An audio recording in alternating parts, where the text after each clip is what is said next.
Greetings everyone, I'm very excited to be giving you a lesson on a topic that has a very special place in my heart. How do you actually win one games where you're having extra material, let's say you're 2 pawns up or exchange up or piece up? What is the right thinking process and mindset in order to be realizing that advantage most of the time? Let me introduce you to the concept that's called static play. There are 2 types of advantages in chess. One is dynamic, which is short-lived, like initiative or lead in development, and long-lasting, like material, or if opponent's pawn structure is damaged in non-repairable way, you would be holding a static advantage. And static play is really about maintaining that advantage, creating order, and preventing the so-called chaotic, sharp, combinatory, dynamic play by your opponent. So when you're having this type of static advantage, you really want to first think about how to prevent sharp dynamic play by your opponent. So you're thinking about what he can do first before thinking about how to coordinate your army. Now, in every endgame, I tell my students, it's all about activating and coordinating your pieces, promoting a queen, or attacking weak pawns of your opponent. First of all, let me show you a couple of bad ways of converting such advantage. And we're going to start a funny game where I played against my student from this losing position. And my student here, the very first time he tried this, failed, even though he's high rated, 1800 on leeches.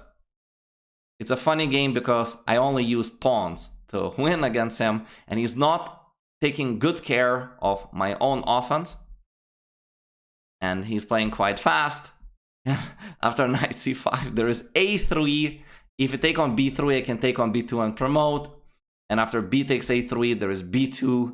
And after knight a4 or any other move, of course, I'm promoting and I'm winning the game. Let's take a look at one more bad example. White is trying to develop the pieces and somewhat is going to ignore my attempts to activate the rook. b3 is not a good move because I'm going to be breaking with c4 later and open up a file for the rook. Whereas if I play c4 right now, white could always pass and keep the files closed.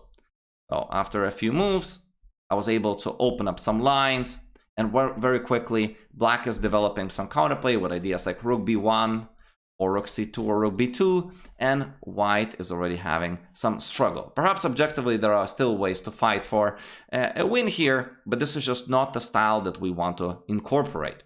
Now let's take a look at the right way of playing where I played one of those students.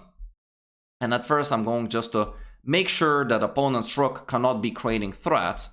And I notice that there are just 2 pawns that can be attacked after bishop c3, and both pawns can be pushed 1 square ahead in order to prevent any kind of dynamic play. So you're always filtering the board for opponent's threats and what they could do against you. Now I'm just establishing my pieces when he has no threats on seemingly very safe squares. These are so-called static stable constructions. It feels like my position is very solid. And after c5, I noticed that my opponent wants perhaps to play d4, so already anticipate and getting under his skin, getting into his shoes. I noticed that I could play knight c4 and keep b2 under control over here. So I get this. And then I noticed that my opponent wants to play b5, so play a4. And we notice that he wants to play b5, so we play a5. And this constant restriction following what opponent can do dynamically against you is the key success to mastering static play. Once you're able to easily win this 10 out of 10 against a computer, then you can move to middle games and learn to play statically from more complicated positions with more pieces on the board and more counterplay for your opponent. So just enjoy how I'm restricting the movement of the rook. Soon he has to sacrifice, or he does sacrifice, a couple of pawns in order to develop any kind of counterplay, but he already paid too big of a price, and very soon white again reaches immense coordination. This is very beautiful, where black's rook is just unable to cause any damage. b2 is protected, c1 and a1 are guarded by the knight, e1, g1 are also covered by the king, where they would seemingly attack the backward pawns, and white could just be pushing the c pawn forward in order to win the game. So this is a very, very good example for you to be practicing static play the very rudimental level 1 position. Like if you can't win this against like 2000, 2300 level opponent or engine, don't even bother playing from middle games where you have to convert a static advantage. I would start here and just develop the right habit of continuously tracking opponent's piece and pawn breaks that would be creating counterplay for your opponent, and anticipating that, playing prophylactic moves to prevent that. I hope you enjoyed this class, and you can practice the static play if you would like. I can make more complicated part 2 of the same topic. If you're interested, hire me as your personal chess coach if you would like to learn from me personally. My contacts are on the screen. Thank you for watching, and I will see you in the next lesson.